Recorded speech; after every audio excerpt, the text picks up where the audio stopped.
बैठक के ऐसे विचार।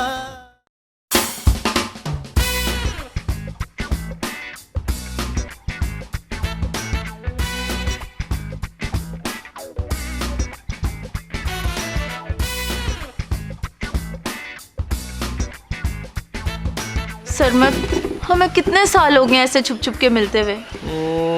100 साल। क्यों, दिल भर गया है या कोई और पसंद आ गया?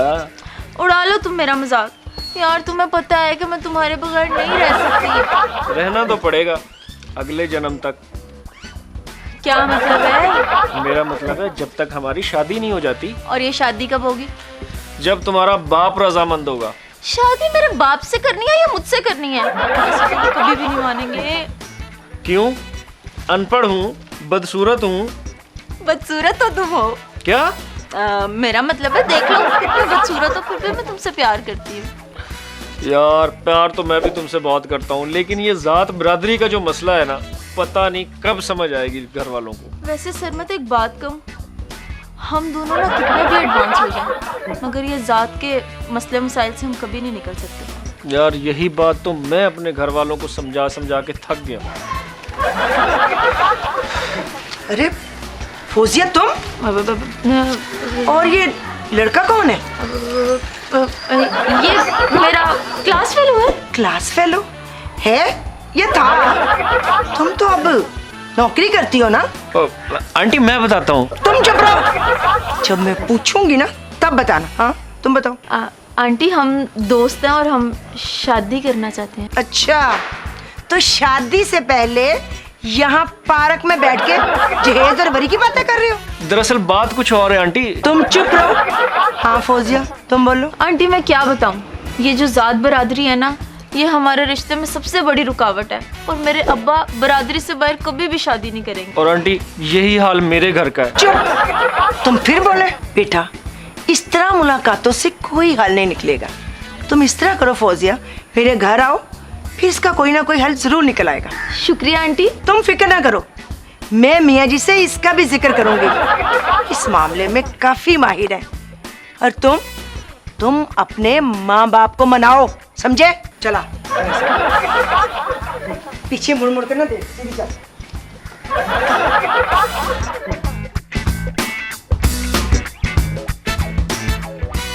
बोलो यार ये तो कोई बात ही कोई नहीं है, और ये तो छोटा सा मसला है, और तुम मियाँ जी की बैठक में आओ, यहाँ बड़े बड़े मसले हल हो जाते हैं।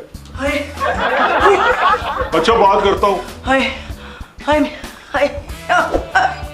वो क्या हुआ, आज कल के पार्क की बड़ी सैर हो रही है। मियाँ जी आपको तो तौफीक ना हुई कि मुझे एक जॉगिंग मशीन ही लेके दे देते। मैं घर में वॉक वगैरह कर लेती, एक्सरसाइज कर लेती। सुबह सुबह मैंने सोचा बाहर जाके चहलकदमी कर।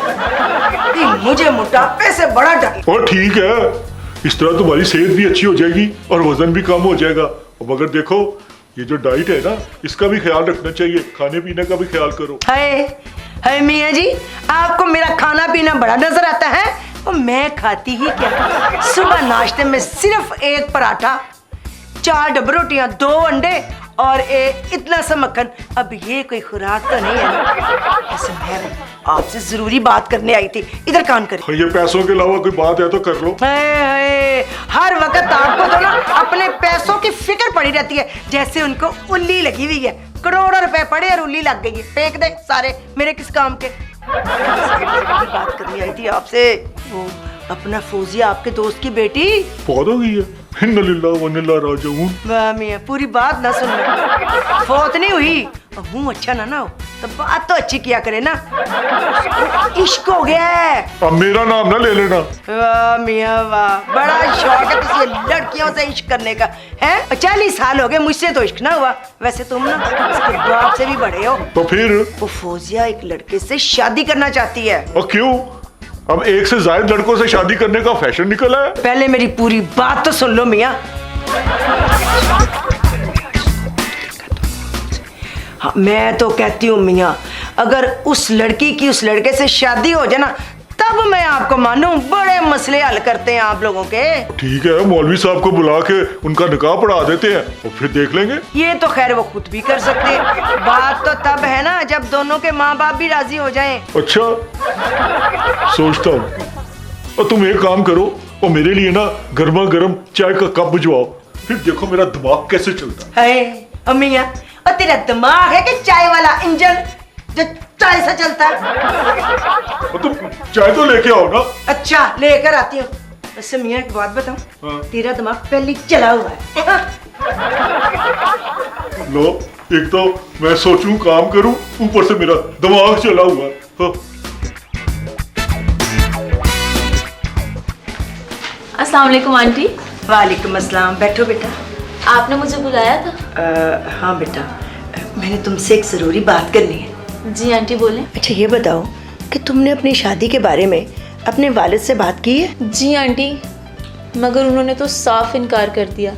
वो सरमत हमारी बिरादरी से बाहर है ना। बस इतनी सी बात या कुछ और भी है? जी आंटी, अब्बा सरमत को जानते हैं, हालांकि उसको पसंद भी करते हैं, मगर उनका कहना है कि अगर सरमत और मेरी शादी हो जाती है ना तो सारी बिरादरी वाले हम पे थू थू करेंगे। फिर तुमने क्या कहा? मैंने क्या कहना था, बस खामोश हो गई थी। देखो बेटा, इस बात पे खामोशी दुरुस्त नहीं। ये तुम्हारी जिंदगी का सवाल है। खुट खुट के मरने से बेहतर है अपने हक के लिए लड़ो। मैं कुछ समझी नहीं।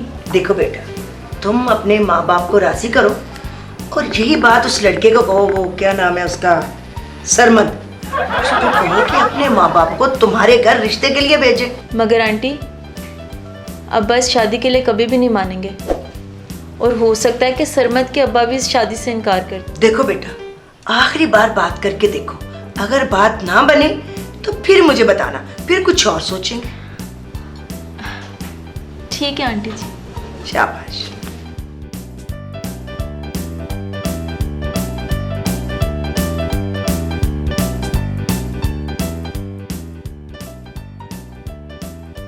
ये ले अब्बा जी, आपके लिए चाय। चाय? मैंने चाय का कहा था। मैंने सोचा कि आप थक गए होंगे इसलिए चाय बना के ले आई। फौजिया, तुम्हारी माँ के बाद मैंने तुम्हें माँ और बाप दोनों का प्यार दिया। बात कुछ और है। अब्बा, अगर आज मेरी माँ होती ना तो मेरी बात को समझती। ऐसी क्या बात है जो मैं नहीं समझ सकता? मेरी पसंद और नापसंद की बात। ओ, अब समझा। तुम सरमद की बात कर रही हो। देखो बेटी, मैं तुम्हें पहले भी कह चुका हूं कि सरमद में कोई बुराई नहीं है, लेकिन ये बरादरी का मसला है। तुम अपनी बरादरी के जिस लड़के से भी बोलो, मैं तुम्हारी शादी कर दूंगा। मगर मैं सरमद के अलावा किसी और का सोच भी नहीं सकती अब्बा। बात प्यार से समझ लो तो अच्छा है, वरना ये बात प्यार से समझ लो, वरना क्या अब्बा? मैं जहर खा के मर जाऊंगी, मगर सारी जिंदगी किसी और से शादी नहीं करूंगी। सुन लें आप। पता नहीं आजकल की नस्ल को क्या हो गया। नाश्ते में कितनी देर है भाई? अखबार से आप नजरें हटाएंगे तो आपको पता चलेगा कि नाश्ता लग चुका है। ओह अच्छा, ये अपना सरमत कहाँ है? आपके साहबजादे तैयार हो रहे हैं, जब नाश्ता ठंडा हो जाएगा तो वो तशरीफ लाएंगे। लो, वो आ गया। माँ, मुझे देर हो रही है, मैं ऑफिस जा रहा हूँ। आराम से बैठो, नाश्ता कर लो। माँ, मैं नाश्ता ऑफिस में कर लूँ। तशरीफ रखें और नाश्ता करें। जी, कहीं क्या बात है? हम चाह रहे हैं इस घर में बहू आ जाए और घर में रौनक हो जाए। अम्मा, तो कर दो, मैं आपको अपनी पसंद बता चुका हूँ। बेटा जी, आप अच्छी तरह जानते हैं कि आपकी शादी फौजिया के साथ नहीं हो सकती। एक तो वो हमारी बरादरी की नहीं है और दूसरा उसका बाप बरादरी के बाद शादी हरगिज नहीं करेगा। तो फिर ठीक है, मेरी शादी का ख्याल आप लोग अपने दिल से निकाल दें। बेटा बेटा, नाश्ता तो कर लो। सरमत, अब क्या करें, आपके साहबजादे सीधी हंसी कर रहे हैं जो पूरी नहीं हो सकती।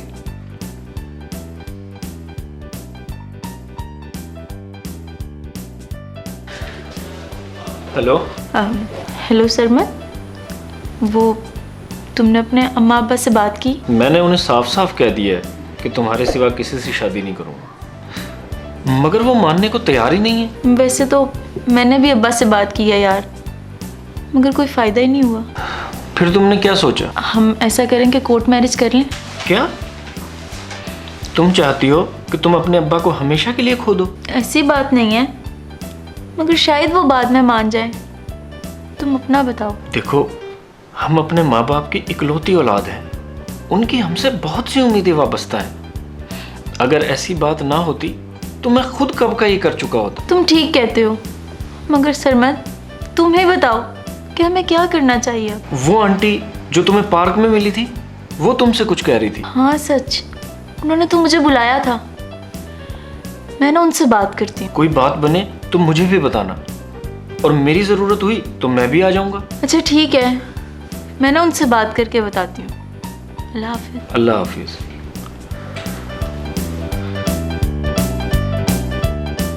फौजिया, और फौजिया, सारा घर छान मारे, पता नहीं ये लड़की कहाँ चली गई है।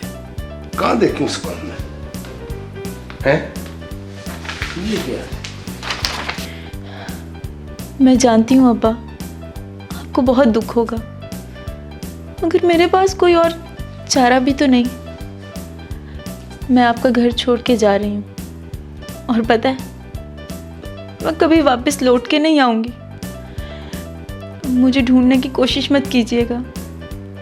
आपकी प्यारी बेटी फौजिया। ये तुमने अच्छा नहीं किया फौजिया, ये सब उस लड़के सरमत का किया धरा है। मैं उसको जिंदा नहीं छोड़ूंगा।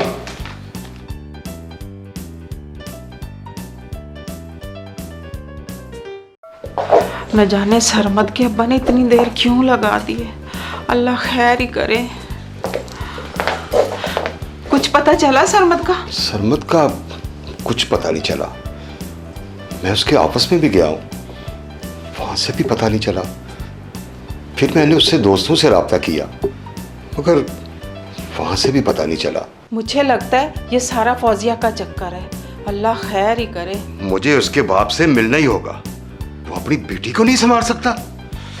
ठहरो, मैं भी आपके साथ चलती हूँ।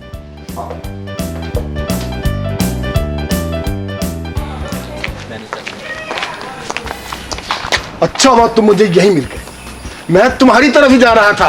अच्छा, उल्टा चोर कोतवाल को डांटे। अब तुम हमारी तरफ क्या होगे? हम खुद तुम्हारी तरफ खुद जा रहे थे।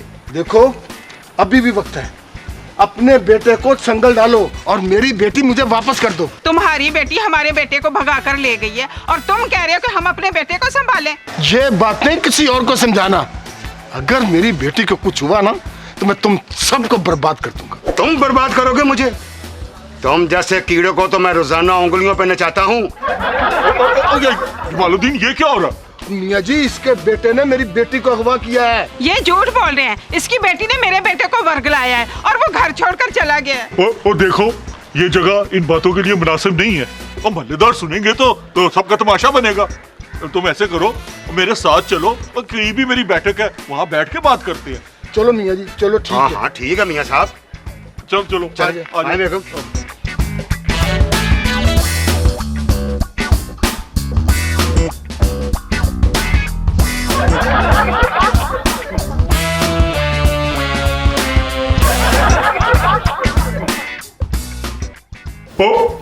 मैं तुम दोनों की बातें अच्छी तरह समझ चुका। मुझे लगता है कि तुम दोनों अपनी अपनी जगह पर ठीक ही हो। मेरी मजबूरी है मियाँ जी।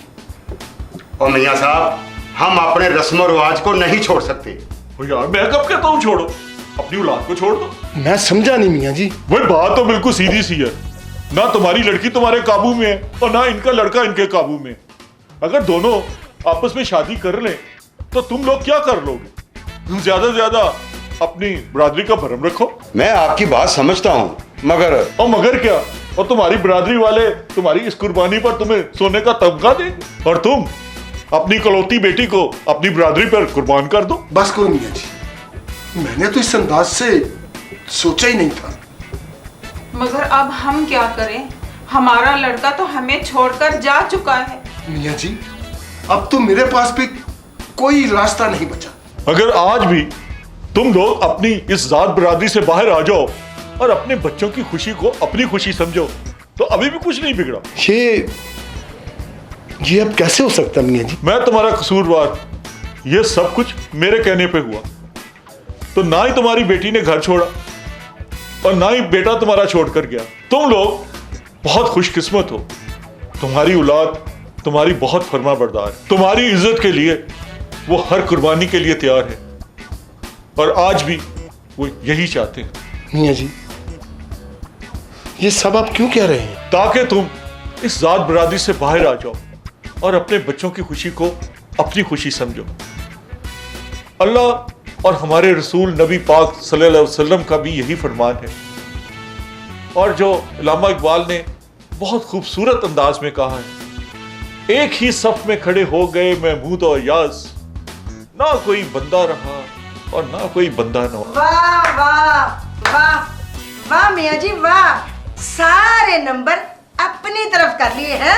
मुझे कोई क्रेडिट नहीं दिया कि मैंने इन दोनों के लिए क्या किया है। अजी हम तो आपके पहले से ही खादम हैं। लो भाई, अब ये बच्चे आ गए, अब ये आपके हवाले, अब तुम जो चाहे इनके साथ सलूक करो। फौजिया बेटा, आज से तुम हमारी बहू नहीं बाकी हमारी बेटी हो। माशाल्लाह। और तुम आज से मेरे बेटे हो। हाँ जी, आज से तुम भी मेरे बेटे हो। तू मेरा मतलब कौन है आप तो? ऐसे ही बनते हैं लाखों हजार, मियाँ जी की बैठक के ऐसे विचार, मियाँ जी की बैठक के ऐसे विचार।